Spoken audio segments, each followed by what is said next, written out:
नमस्कार, good morning. क्या हाल चाल है प्यारे बच्चों। मेरा नाम है संजय भंडारी और सभी का स्वागत है मेरे यूट्यूब चैनल केमिस्ट्री पेज में। यहाँ पर हम लोग एक क्रैश कोर्स JEE नीट 2021 के नाम से चला रहे हैं, जहां पर केमिस्ट्री सब्जेक्ट की पूरी तैयारी करवाई जाती है। तो बच्चों, इस क्रैश कोर्स के अंतर्गत आपको ये सारी चीजें मिलने वाली है। Full chapter revision, online test chapter wise, online combined test, previous year paper solution, practice sheet और डाउट सोल्यूशन। तो बच्चों, इस क्रैश कोर्स को कैसे ज्वाइन करना है आपकी स्क्रीन के सामने और इस वीडियो में कुछ लिंक दिए हैं, वहां से आप इस क्रैश कोर्स को ज्वाइन कर सकते हैं। अभी तक ये पूरा क्रैश कोर्स फ्री है। तो बच्चों, आज हमारे पास है JEE main previous year paper solution. Chapter होगा पी ब्लॉक एलिमेंट्स, वो भी केवल क्लास 12 का। ग्रुप 15 से लेकर ग्रुप 18 तक के क्वेश्चन का हम एनालिसिस करेंगे। तो 2020 के सारे क्वेश्चन हम देखेंगे। तो चलिए बच्चों, शुरू करते हैं। तो पहला क्वेश्चन आपकी स्क्रीन के सामने क्या पूछा है, the correct statement with respect to the dinitrogen will be. तो आपको डाइनाइट्रोजन के केस में करेक्ट स्टेटमेंट पता करना है। तो पहला स्टेटमेंट देखते हैं, N2 is paramagnetic in nature. तो ये स्टेटमेंट गलत है। N2 डायामैग्नेटिक होती है, नॉट पैरामैग्नेटिक। क्लियर। दूसरा स्टेटमेंट है, it can combined with dioxygen at 25 degree centigrade. तो बच्चों, ये स्टेटमेंट भी गलत है। क्यों? आप देखिए, जो डाइनाइट्रोजन है वो डाई ऑक्सीजन के साथ मिलकर नाइट्रिक ऑक्साइड बनाती है। लेकिन बच्चों, यहां पर टेम्परेचर का बहुत इंपॉर्टेंट रोल है। यहां पर जो टेम्परेचर होता है वो 2000 केल्विन होता है, क्योंकि नॉर्मल टेम्परेचर पर नाइट्रोजन ऑक्सीजन के साथ रिएक्शन नहीं करता है, क्योंकि नाइट्रोजन में जो ट्रिपल बॉन्ड होता है वो नॉर्मल टेम्परेचर पर अनरिएक्टिव होता है, या बॉन्ड ब्रेक डाउन नहीं हो पाता है। तो यहां पर बी स्टेटमेंट भी गलत हो गया। सी स्टेटमेंट देखते हैं, liquid nitrogen is not used in cryosurgery. Cryosurgery का मतलब ऐसी सर्जरी जहां पर कम टेम्परेचर में काम करना होता है। तो बच्चों, जो लिक्विड नाइट्रोजन है उसका टेम्परेचर बहुत कम होता है, तो उसका यूज किया जाता है क्रायोसर्जरी में, लेकिन यहां पर नॉट लिखा है। इसका मतलब ये स्टेटमेंट भी गलत है। लास्ट वाला स्टेटमेंट सही होने वाला है, it can be used as a inert diluents for the reactive chemicals. ये एकदम करेक्ट स्टेटमेंट है। तो A B C wrong statement है, D will be the correct statement with respect to the dinitrogen. Next हमारे पास है question number 2, the reaction between nitric oxide and dinitrogen tetroxide यानी N2O4 eight 250 degree kelvin gives. तो देखो बच्चों, जब nitric oxide किसके साथ रिएक्शन करता है, N2O4 के साथ रिएक्शन करता है, तो उसके दो मॉलिक्यूल्स होते हैं और हमें जो है N2O3 कंपाउंड मिल जाता है। इसका नाम है डाइनाइट्रोजन ट्राइऑक्साइड। तो यानी C will be the correct answer. ठीक। Question number 3, reaction of ammonia with excess Cl2 gives. ये कई बार पूछा जाता है। तो देखो बच्चों, रिएक्शन ऑफ अमोनिया यानी NH3 और Cl2, यहां पर Cl2 क्या है, एक्सेस में है। अब देखिए, Cl2 एक्सेस में यूज होता है, इसके 3 मॉलिक्यूल होते हैं और अमोनिया का केवल 1 मॉलिक्यूल होता है। तो यहां पर हमें मिलता है NCl3 प्लस 3HCl। NCl3 मतलब नाइट्रोजन ट्राइक्लोराइड। और बच्चों, ये एक तरह का एक्सप्लोजिव होता है। तो हमारे पास आंसर होने वाला है D nitrogen trichloride NHCl। Question number 4, on heating lead nitrate give a brown gas A. तो सबसे पहले हम क्या करते हैं, लेड नाइट्रेट को हीट करवाते हैं। तो लेड नाइट्रेट का फॉर्मूला होता है PbNO3 का होल ट्वाइस। तो बच्चों, जब हम लेड नाइट्रेट को हीट करते हैं तो हमें क्या मिलता है, एक तो लेड ऑक्साइड मिलता है, दूसरा हमें नाइट्रोजन डाइऑक्साइड गैस मिलती है और तीसरा ऑक्सीजन गैस मिलती है। तो इसको बैलेंस करेंगे तो ये इस तरह हो जाएगा, 4 यूज होता है। तो ये हमने बैलेंस कर लिया है। ठीक है बच्चों, तो क्वेश्चन पढ़िए, लेड नाइट्रेट को हीट करने पे हमें एक ब्राउन गैस मिलती है। तो बच्चों, वो जो ब्राउन गैस है वो ये है, nitrogen dioxide. This is brown gas और ये ए मान लो इसको। The brown gas A on cooling change to colourless solid liquid B. तो जो NO2 है उसके अगर हम 2 मॉलिक्यूल लें और उनको कूल करवाएं इस तरह से, तो ये जो है N2O4 में चेंज हो जाता है, यानी डाइनाइट्रोजन टेट्रा ऑक्साइड। और बच्चों डाइनाइट्रोजन टेट्रा ऑक्साइड एक कलरलेस सॉलिड या लिक्विड होता है। आगे बढ़िए।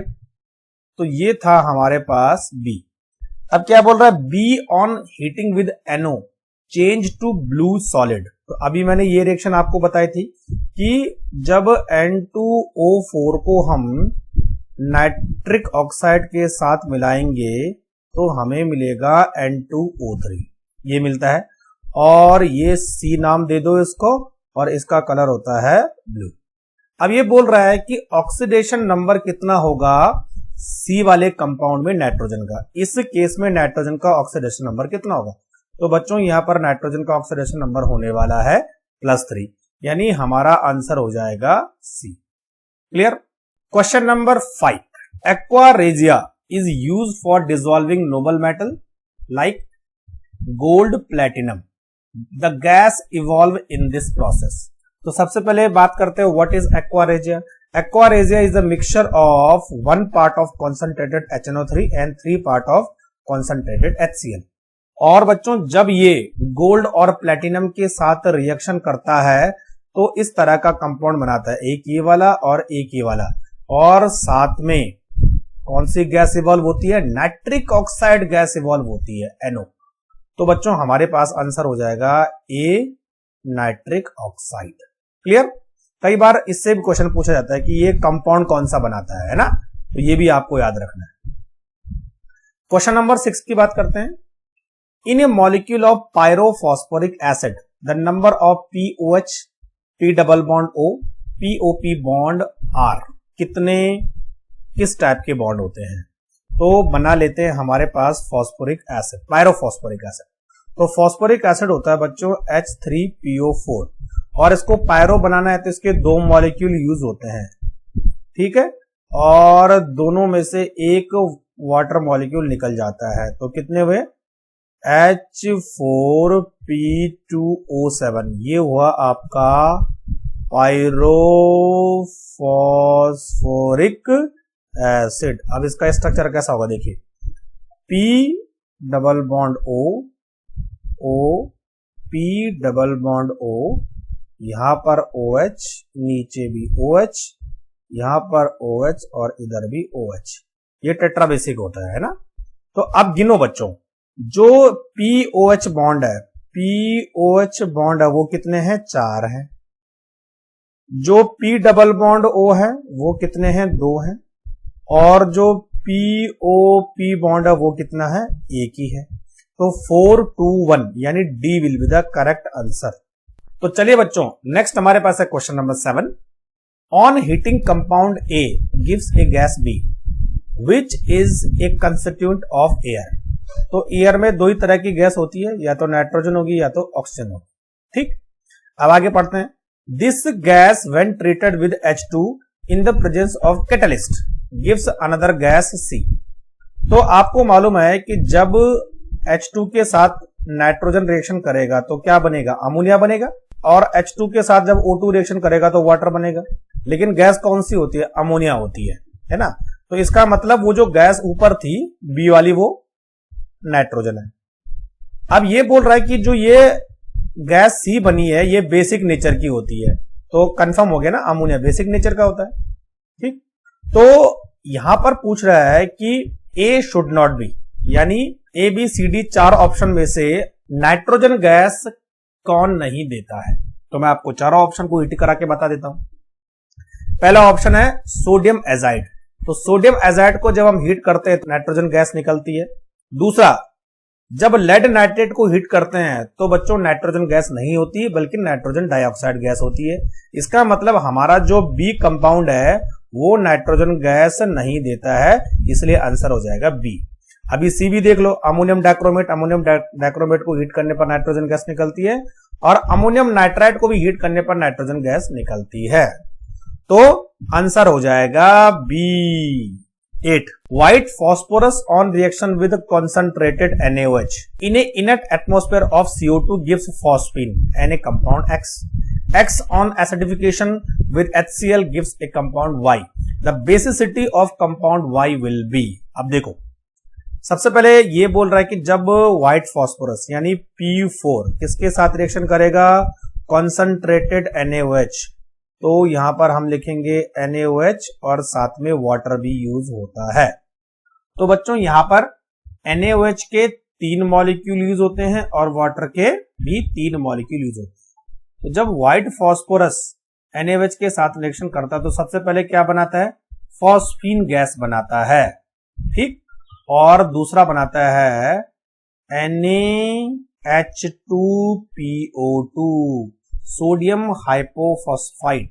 तो ये गैस होगी, फॉस्फीन एक गैस हो गई, और ये वाला जो कंपाउंड है इसका नाम होगा X, क्योंकि ये X कंपाउंड देता है।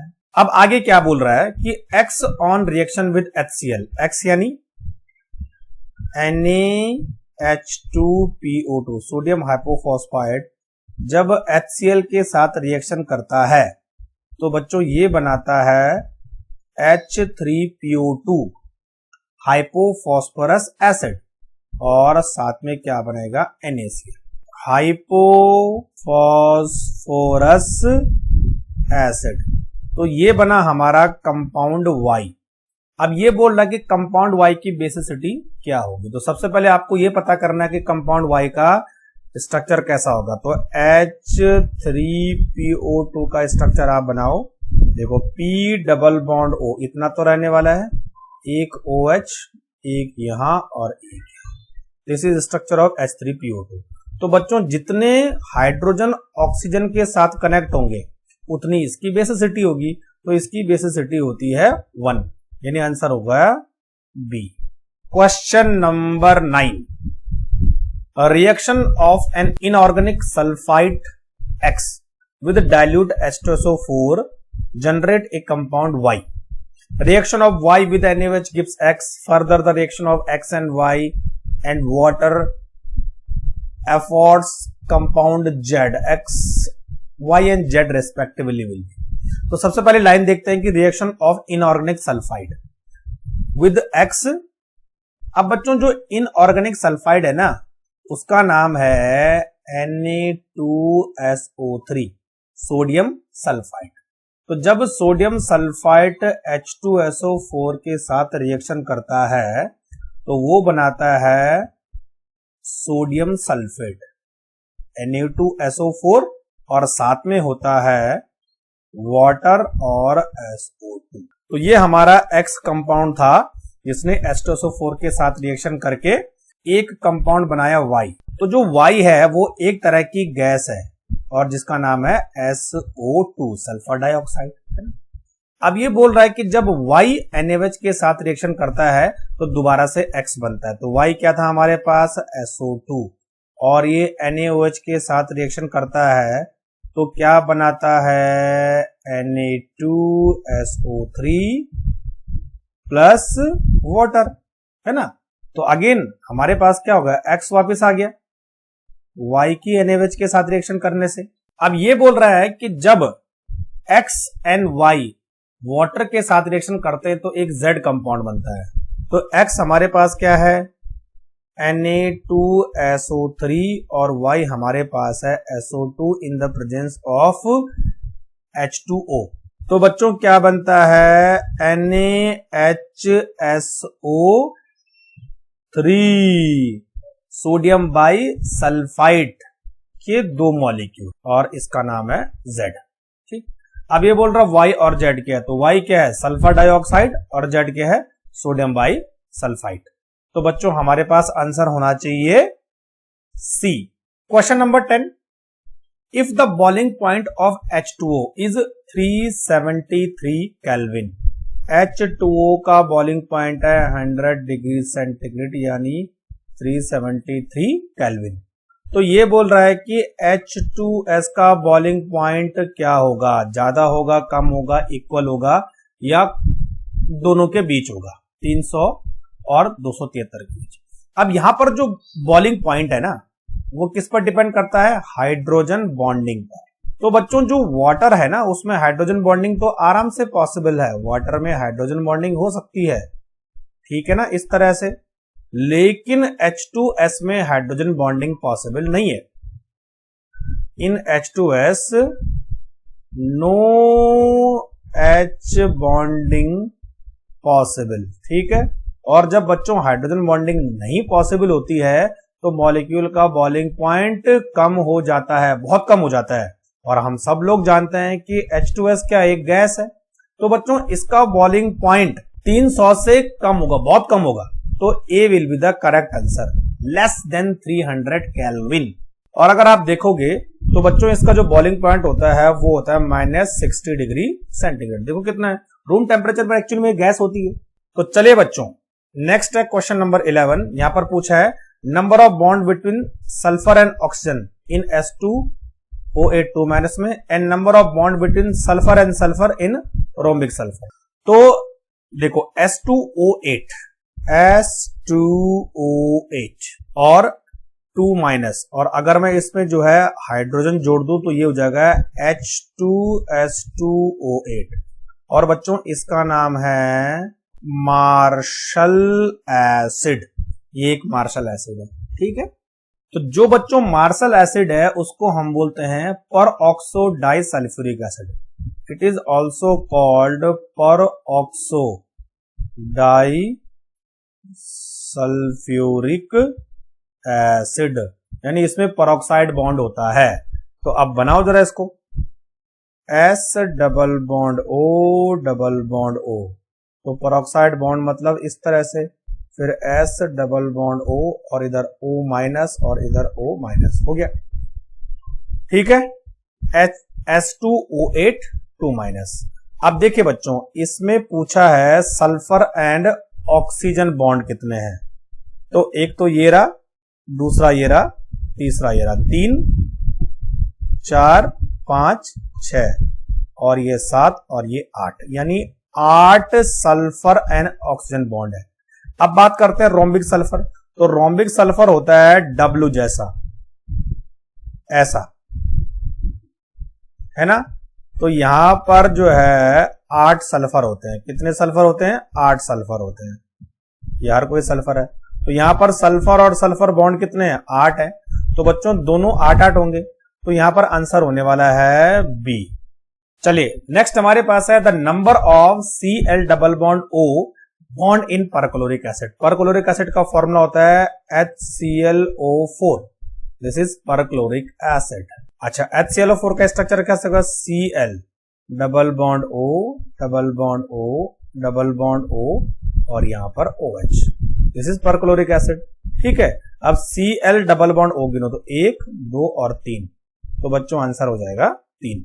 Arrange the following bond according to their average bond energy in descending order, ज्यादा से कम की तरफ लगाना है। तो CCl है, CBr है, CF है और CI। देखिए बच्चों C तो सब में कॉमन है ना। अब क्या करना है, देखो यहां F लगाओ, यहां Cl, यहां Br और यहां I। तो यहां बॉन्ड लेंथ ज्यादा है, ऊपर से नीचे क्या हो रहा है, बॉन्ड लेंथ बढ़ रही है। तो जब बच्चों बॉन्ड लेंथ बढ़ती है तो बॉन्ड एनर्जी कम होती है, और बॉन्ड एनर्जी कम होगी तो बॉन्ड जल्दी टूट जाएगा। इसका मतलब F से लेकर और I की तरफ बॉन्ड एनर्जी कम होती है। तो आंसर हो जाएगा ए। देखो पहले CF है, देन CCl है, फिर CBr है, देन लास्ट में क्या होगा, CI। Question number 14। Chlorine react with hot and concentrated NaOH and produce a compound X and Y. Compound X give white PPT with silver nitrate solution. The average bond order between Cl and O atom in Y. ठीक, चलो अब ये कई बार question पूछा है कि chlorine की concentrated और डाइल्यूट NaOH के साथ क्या प्रोडक्ट बनने वाले हैं। तो मैं आपको बता दे रहा हूं, यहां पर क्लोरीन जब हॉट एंड कॉन्सेंट्रेटेड NaOH के साथ रिएक्शन करता है तो सोडियम क्लोराइड बनाता है, दिस इज सोडियम क्लोराइड, और साथ में NaCl और H2O तो बनाता है। ये मेन है यहां पर सोडियम क्लोराइड, ठीक। तो ये हमारा हो गया Y और NaCl हो गया X। अब जो X है वो AgNO3 के साथ व्हाइट पीपीटी बनाता है, क्योंकि ये आराम से जो है AgCl निकल जाता है, तो AgCl का जो पीपीटी होता है व्हाइट कलर का होता है। अब ये पूछ रहा है कि जो कंपाउंड Y है उसमें ClO का बॉन्ड ऑर्डर क्या होगा। तो पहले पता कैसे करेंगे, देखो सबसे पहले आपको क्या करना है, ClO3 माइनस का स्ट्रक्चर बनाना है, ठीक है।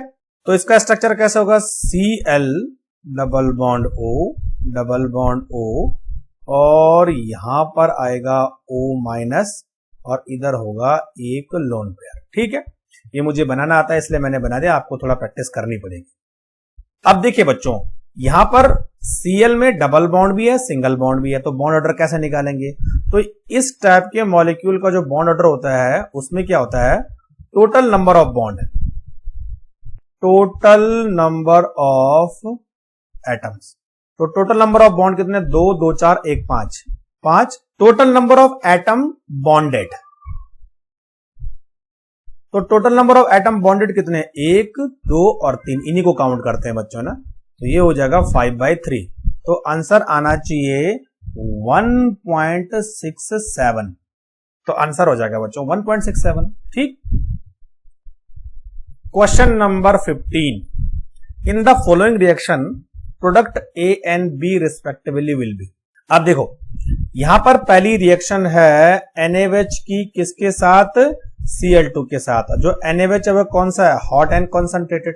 तो जब chlorine hot and concentrated NaOH के साथ रिएक्शन करती है तो क्या बनाता है, एक तो NaCl बनता है, दूसरा NaClO3 सोडियम क्लोराइड बनता है और वाटर निकलता है। बैलेंस नहीं कर रहा हूं मैं आपको करके बता। तो NaClO3 बनता है, ठीक है। दूसरी रिएक्शन में क्या है, कैल्शियम हाइड्रोक्साइड क्लोरीन के साथ रिएक्शन करता है, तो बच्चों यहां पर ब्लीचिंग पाउडर बनता है, CaClO का होल ट्वाइस। तो बच्चों यहां पर जो आंसर है वो हो जाएगा A will be the correct answer. देखिए एक में NaClO3 बन रहा है, यहां पर देखिए NaClO3 बना, दूसरा बनता है CaOCl2, ठीक है। तो ये ब्लीचिंग पाउडर हुआ और ये सोडियम क्लोराइड हुआ, तो 15 का आंसर हो जाएगा ए। चलिए क्वेश्चन नंबर 16, यहां पर पूछा है the reaction in which the hybridisation of the underline atom is affected, यानी जिसका हाइब्रिडाइजेशन चेंज होगा। अब सबसे पहला हमारे पास है H3PO2 यानी हाइपोफॉस्फोरस एसिड। तो बच्चों जब H3PO2 का डिस्प्रोपोर्शनेशन होता है तो एक तो ये बनाता है PS3 गैस और दूसरा बनाता है H3PO3, ठीक है, इस तरह बनाता है। तो बच्चों यहां पर जो फास्फोरस है उसका हाइब्रिडाइजेशन है sp3, यहां पर भी है sp3 और पहले भी था sp3, यानी हाइब्रिडाइजेशन चेंज नहीं होगा, आंसर नहीं हो सकता। दूसरा है H2SO4 और NaCl, तो यहां पर बनता है Na2SO4 प्लस 2HCl, दो मॉलिक्यूल। तो यहां पर सल्फर का हाइब्रिडाइजेशन अभी भी sp3 है और यहां पर पहले भी कितना था sp3, यानी ये भी चेंज नहीं होता। तीसरा देखें, अमोनिया H प्लस को एक्सेप्ट करता है तो क्या बनाता है, अमोनियम आयन बनाता है। यहां पर नाइट्रोजन sp3, यहां पर भी sp3, चेंज नहीं हो रहा है, यानी आंसर हमारा हो जाएगा डी। अब देखिए ये कैसे होगा, यहां पर XeF4 है तो XeF3 ये हो जाएगा और प्लस और साथ में SbF6 माइनस हो जाएगा, ठीक है बच्चों। तो इस तरह से जो एक फ्लोरीन है वो जिनॉन से निकल के एंटीमनी की तरफ चला जाएगा। अब देखिए बच्चों यहां पर इसका हाइब्रिडाइजेशन है sp3d2 XeF4 का, लेकिन एक F कम आने की वजह से इसका हाइब्रिडाइजेशन कितना होगा sp3d, तो इसीलिए हमारा आंसर हो जाएगा डी। तो चलिए बच्चों ये था हमारे पास P block JEE main previous year paper solution. अगर आपको और क्वेश्चन का एनालिसिस चाहिए तो ऊपर आई बटन फ्लैश हो रहा है, वहां पर आप उसको देख सकते हैं। Thank you very much.